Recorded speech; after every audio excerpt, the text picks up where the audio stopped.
Let's now look at some of the data behind Jared Diamond's ideas by a quick review of the Mayan, the Anasazi, and the Norse examples. The Mayan society occupied a vast area in Central America. Striking architecture, art, and hieroglyphics point to a sophisticated society that persisted for almost 3,000 years. What led to its demise? Precipitation to the area the Mayans occupied is largely controlled by the position of the Intertropical Convergence Zone. Recall, what is the Intertropical Convergence Zone, or the ITCZ? Seasonally, the ITCZ is located well south of the Mayan region in winter, but directly overhead in summer. However, even small shifts in its position can mean reduced annual rainfall and drought. Scientists therefore hypothesized that the demise of the Mayan society was likely the result of prolonged drought related to the position of the ITCZ. Scientists tested this idea using marine and lake sediments. Let's take a look at that data. This record comes from the Carioca Basin. You can see the location of the Carioca Basin on the previous slide.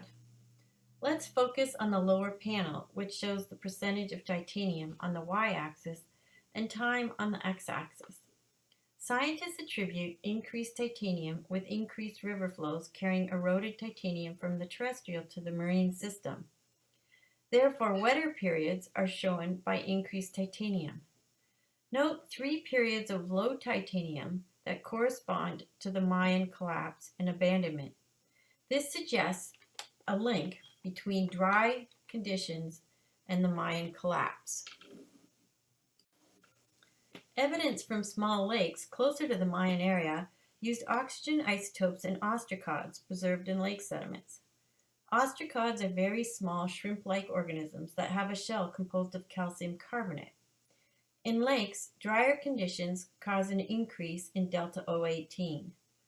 The plot on the right-hand side shows that the Mayan collapse is coincident with a particularly hot or dry period, as indicated by the higher oxygen isotope values. More recent studies have used this data and other data, along with models, to estimate that precipitation was approximately 50% less than it is today. What data do we have to better understand the demise of the Anasazi? The Anasazi, who were the ancestors of the Hopi and Sunni, were another amazing ancient culture. The Anasazi lived in the four corners of the United States. That is in the region of Utah, Arizona, New Mexico, and Colorado. Two important Anasazi sites are Chaco Canyon in New Mexico, shown on the left, and Mesa Verde in Colorado, shown in the middle. Like the Mayan, incredible architecture and artifacts show the sophistication of this society. Remote sensing has also revealed an incredible network of roads that the Anasazi used to travel from one community to the next. The Anasazi flourished in the Four Corners region from about 500 to 1300 AD, a period of almost 1,000 years, and then, very suddenly, abandoned their towns and villages. The map on the right shows the times different places were abandoned. The white squares are sites abandoned between 1130 and 1150 AD, and black triangles show sites that were abandoned around 1300 AD. Using tree rings from the Four Corners, significant droughts were found to occur approximately 1150 AD and in the late 1200s AD. The black bars show the number of Anasazi habitation sites over time. Superimposed using pink bars are periods of drought. Note that far fewer sites were inhabited during periods of drought. Scientists have also used a gridded system and tree rings to determine how widespread drought was at different times in the western United States. Note that the droughts recorded in the Four Corners about 1150 AD and in the late 1200s are particularly widespread. This may have made fleeing the Four Corners because of drought particularly difficult.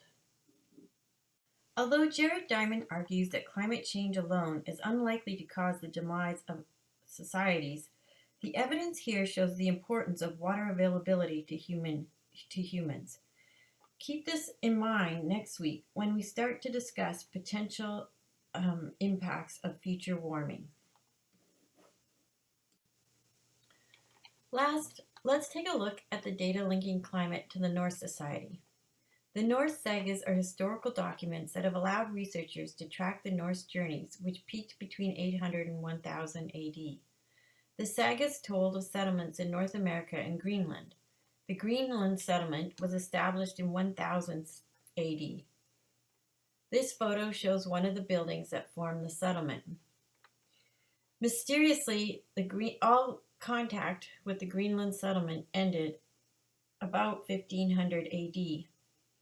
200 years later, in 1721, a missionary, Hans Udge, sailed from Norway in search of the Norse settlers. He only found the ruins of their village and wrote in his diary, "What has been the fate of so many human beings? Were they destroyed by an invasion of the natives, or perished by the inclemency of the climate and the sterility of the soil?" What happened to the Norse? There were two Viking settlements in Greenland shown on the map, the Western Settlement and the Eastern Settlement. The plot here shows a temperature reconstruction by Michael Mann and Phil Jones. Temperature is on the y-axis and the date is on the x-axis. The period of Viking exploration and the settlement of Greenland coincides with warmer conditions, whereas abandonment coincides with cooler conditions. The data here is the latest on the question of the Norse disappearance in Greenland. The upper plot is a temperature reconstruction based on oxygen isotopes in ice cores. The middle plot shows salt in ice cores, which is a proxy for storminess in the North Atlantic. And the bottom plot shows delta 13 carbon in Viking bones. Marine animals have unique carbon and nitrogen isotope signatures. People who eat a marine diet also have a unique carbon and nitrogen isotope signature. This data shows that as temperatures cooled and storms increased, Viking diets were more and more dependent on marine diet. This suggests early attempts at farming were failing. Furthermore, the Vikings did adapt, at least in the beginning, but perhaps could not adapt enough as conditions continued to worsen.